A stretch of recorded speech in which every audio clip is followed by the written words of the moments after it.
का पीते हो तो वाणी भी फिल्टर कर कर दो, वाणी भी तो फिल्टर कर कर दो। जो मन पड़ा हम लोग वो बोल देते हैं। किसी ने कुछ बोला और तुमने अपशब्द कह दिया, किसी ने कुछ बोला तुमने आड़ा टेढ़ा कह दिया। जब पानी फिल्टर का पीते हो तो वाणी भी तो फिल्टर करो। किसको क्या बोलना है, कैसे आदर करना है, कैसे सम्मान करना है, क्या शब्द कहना है, क्या बोलना है, अपनी वाणी की फिल्टरता होना चाहिए। वाणी ऐसी बोलिए, मालूम है तुम लोगों को? बोलो जरा, वाणी ऐसी बोलिए जो मन का आपा खोए। पर आज के जमाने में वाणी ऐसी बोलिए जो तुमसे झगड़ा होए, पर उससे मत बोलिए जो तुमसे तगड़ा होए। जो तुमसे दमदार हो ना उससे आड़ा टेढ़ा मत बोलना, नहीं तो ये कहीं दिया ना दम न हो। एक बार ये जीवान ने दांतों से कह दिया था, मेरे 32 भाई मेरा ध्यान रखा करो, मैं बड़ी छोटी सी कोमल सी जीवान हूं, तुम्हारी बहन हूं, मुझे काट मत देना। 32 दांतों ने कहा, बहन तेरी सौगंध, हम तुझे नहीं काटेंगे, पर बहन तेरे से निवेदन है तू अपने 32 भाइयों का ध्यान रखना, किसी को आड़ी टेढ़ी मत बोल देना, नहीं तो एक ही में 32 की 32 निकल जाएगा। 32 की 32। ये जीवान भारी है। सबसे भारी काम करती है जिह्वा, बोलने में बिल्कुल एक्सपर्ट, एकदम तन्नाट। किसी ने बोला और तुमने जवाब दिया।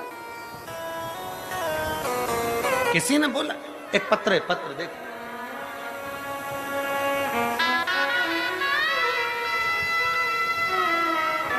मेरा नाम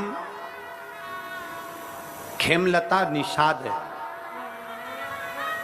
कहीं बैठी हैं खेमलता निषाद? मेरा नाम खेमलता निषाद है। मैं ग्राम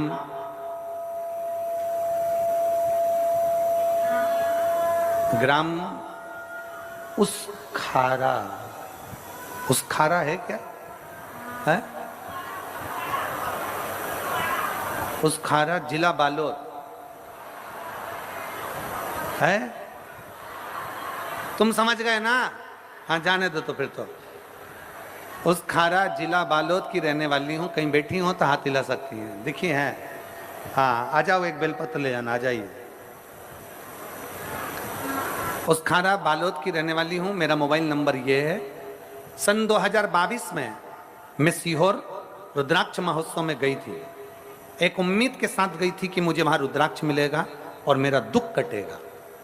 पर बताऊं क्या, वहां तो लोग अंदर नहीं जाने दे रहे थे, सब लोग जा रहे थे वापिस। लोगों ने कह दिया था कि वहां रुद्राक्ष वितरण नहीं हो रहा है, रुद्राक्ष बंटना बंद हो गया, भगदड़ हो गई, ये हो गया, वो हो गया। सब लोग जाने लगे, मैं भी चली। गुरुजी, मेरा बेटा मुझसे कहता है तू यहां लेकर आई है, ना तो रुद्राक्ष मिला और ना मंदिर के अंदर जाने दिया, क्या फायदा हुआ, टाइम बर्बाद करा। मैं दुखी हो गई। मैंने मंदिर के अंदर तक नहीं गई और मंदिर की चौखट पे से ही एक कंकर उठा लाई, और कंकर उठाकर लाई तो पुलिस वाले मना कर रहे थे, चलो जाओ यहां से, चलो जाओ यहां से। तो हम वहां से कंकर उठाकर लेकर आ गए। रोते रोते हम अपने घर पर आ गए और वापिस हम कुबेर भंडारी के दरवाजे पर नहीं गए। हम बाबा का कंकर लेकर आए और बाबा से कहा, बाबा मैं मेरे बेटे को लेकर आई हूं इसलिए कि इसकी सरकारी नौकरी लग जाए। ये अप्लाई कर करके थक गया है, इसकी नौकरी नहीं लगती है। गुरुदेव, मेरा बेटा मुझको ही कह देता था कि भगवान कुछ नहीं करता, पर मैं अपने बेटे से कहती थी, वो सीहोर वाला महाराज कहता है ना कि शंकर सुनता है, सुनेगा जरूर।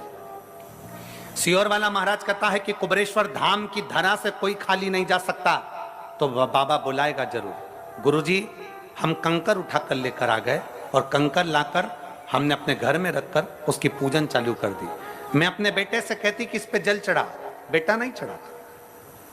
एक बार मेरा बेटा जिद पर अड़ गया कि मां, अगर तू कहती है किसी और वाला महाराज कहता है कि 3 महीने तक शंकर पर जल चढ़ाया गया, शिव जी सुनते जरूर हैं।